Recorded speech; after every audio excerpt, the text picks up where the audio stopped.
అన్న ఒక చెల్లెల్లాగా అడుగుతున్నానన్నా, నాకు అన్నదమ్ములు కూడా లేరు. రాయలసీమ కర్నూలు నుంచి మన ఇల్లు ఎత్తుక్కుంటూ వచ్చారండి వీళ్ళు. ఈ బాబు చూసారా ఎంత ముద్దుగున్నాడో. ఇంకా ఈ బాబు ఈ భూమి మీద ఎన్నాళ్ళు ఉంటాడో నిజంగా ఎవరికి తెలియదు. ఎందుకంటే ఈ బాబుకి వచ్చిన డిసీజు ఎప్పుడూ ఎవరికి రాకూడదండి.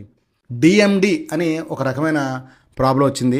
సరదాగా ఆడుకుంటున్నాడు కానీ ఏం తెలియదు తను ఎన్నాళ్ళు ఉంటాడో భూమి మీద. అబ్బాయికి కూడా తెలియదు.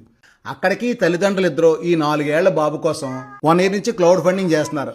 1,40,00,000 ఫండింగ్ వచ్చింది. కానీ ఈ బాబుకు కావాల్సింది 26 కోట్ల రూపాయల ఇంజెక్షన్ అండి. అది మీ వల్ల నా వల్ల అందరి వల్ల ఏ పని కాదు. ఎంతమంది హెల్ప్ చేసినా 26 కోట్లు కలెక్ట్ చేయడం అనేది చాలా కష్టంతో కూడుకున్న పని. వీళ్ళ కోరుకుండేది ఒకటే, ఈ విషయాన్ని ప్రభుత్వానికి చేరేయండి. వాళ్ళ ద్వారా మాకు ఏదో రకంగా మా బాబు బ్రతికితే మాకు ఎంతో ఆనందం అని ఆ తల్లి చాలా చాలా బాధపడతా నాకు చెప్తుంటే నాకు ఎంతో బాధ కలిగిందండి. ఒక్కసారి అసలు ఏంటో ప్రాబ్లం ఆవిడ మాటల్లో వినండి ఒకసారి. మాది కర్నూలు అండి. మేము బాబు కోసం క్రౌడ్ ఫండింగ్ చేస్తూ ప్రతి ఊరు వస్తున్నాము. బాబుకి డిఎండి అనే ఒక అరుదైన వ్యాధి ఉంది. మేము రాజమండ్రి వచ్చాము.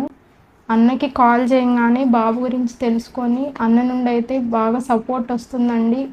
చెల్లెమ్మలాగా నిజంగా ఆదరించి ఇక్కడ భోజనం కూడా పెట్టారు. మేము ఊరు వచ్చాము.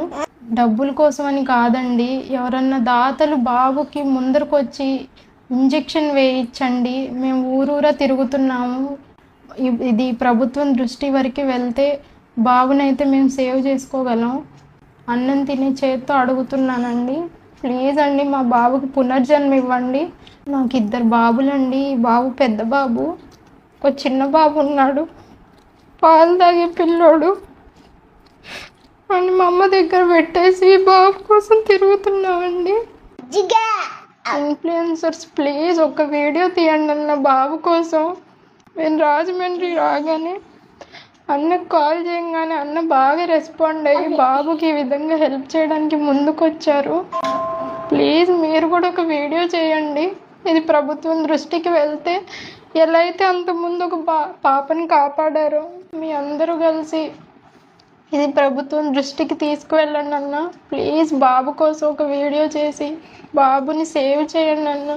ప్లీజ్ అన్న ఒక చెల్లెల్లాగా అడుగుతున్నానన్న, నాకు అన్నదమ్ములు కూడా లేరు. ఈరోజు నా అన్నింటికి వచ్చినట్టే ఉంది నాకు. ప్లీజ్ మీరు కూడా వచ్చి ముందరకు వచ్చి బాబుని కాపాడండి అన్న. ఇది ఒక్కటే నేను కోరుకునేది. ప్లీజ్ అండి.